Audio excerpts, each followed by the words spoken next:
Halo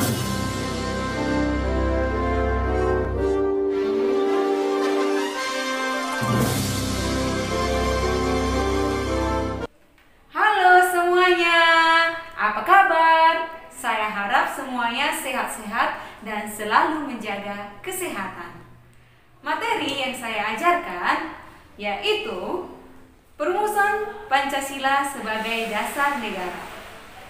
Selamat menyaksikan. Proses perumusan Pancasila sebagai dasar negara diawali pada masa penjajahan Jepang.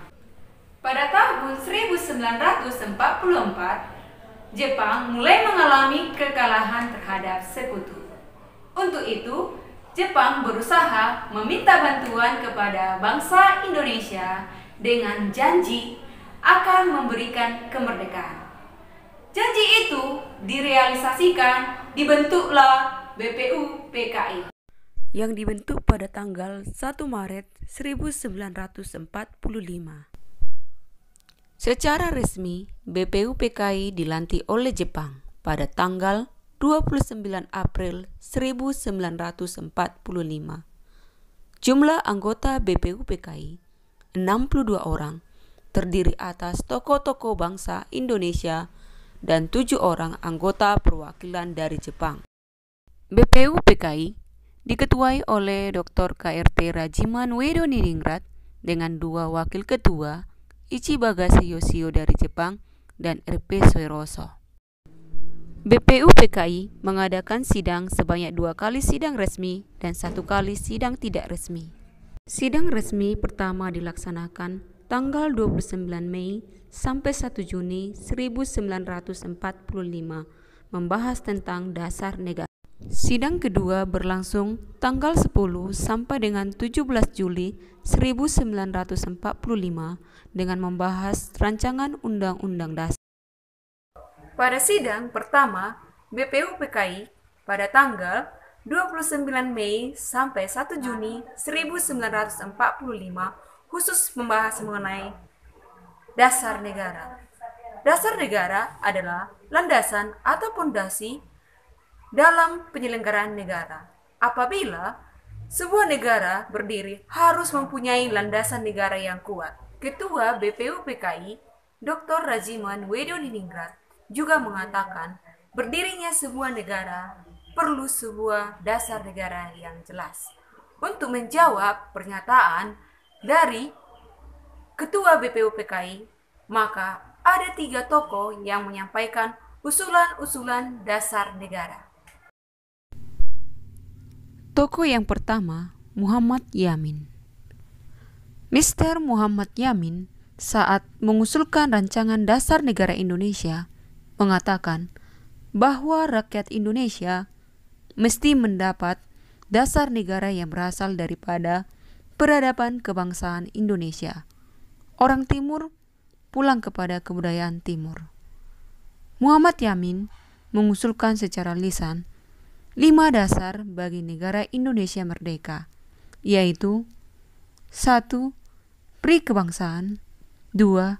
Pri kemanusiaan, 3. Pri ketuhanan, 4. Pri kerakyatan, 5. Kesejahteraan sosial. Muhammad Yamin juga menyampaikan konsep mengenai dasar negara Indonesia merdeka secara tertulis kepada ketua sidang. Konsep yang disampaikan berbeda dengan isi pidato sebelumnya. Asas dan dasar Indonesia merdeka secara tertulis menurut Muhammad Yamin yaitu: pertama, ketuhanan yang Maha Esa. 2. Kebangsaan persatuan Indonesia. 3. Rasa kemanusiaan yang adil dan beradab. 4. Kerakyatan yang dipimpin oleh hikmat kebijaksanaan dalam permusyawaratan perwakilan. 5. Keadilan sosial bagi seluruh rakyat Indonesia. Tokoh kedua yang mengusulkan dasar negara Indonesia merdeka yaitu Mr. Supomo. Pada tanggal 31 Mei 1945,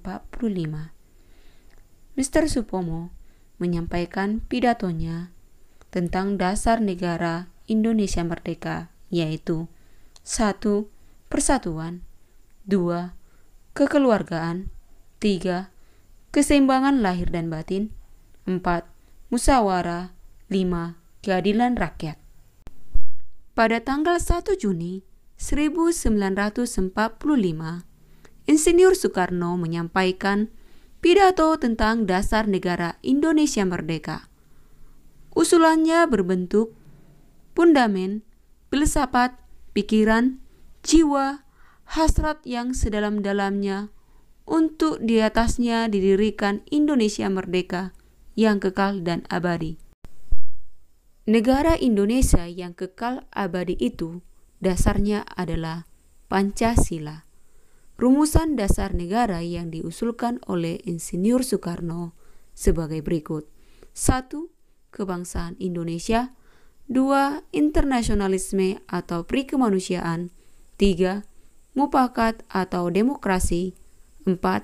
Kesejahteraan sosial. 5. Ketuhanan yang berkebudayaan. Rumusan dasar negara yang disampaikan oleh Insinyur Soekarno disebut dengan istilah Pancasila. Pada sidang pertama BPUPKI, ada 3 tokoh yang mengusulkan dasar negara, yaitu Muhammad Yamin, Mr. Supomo, Insinyur Soekarno. Demikian penjelasan saya tentang perumusan Pancasila sebagai dasar negara. Yang terpenting, negara berdiri harus mempunyai dasar negara yang kuat. Selalu jaga kesehatan. Terima kasih telah menonton video saya. Sampai jumpa.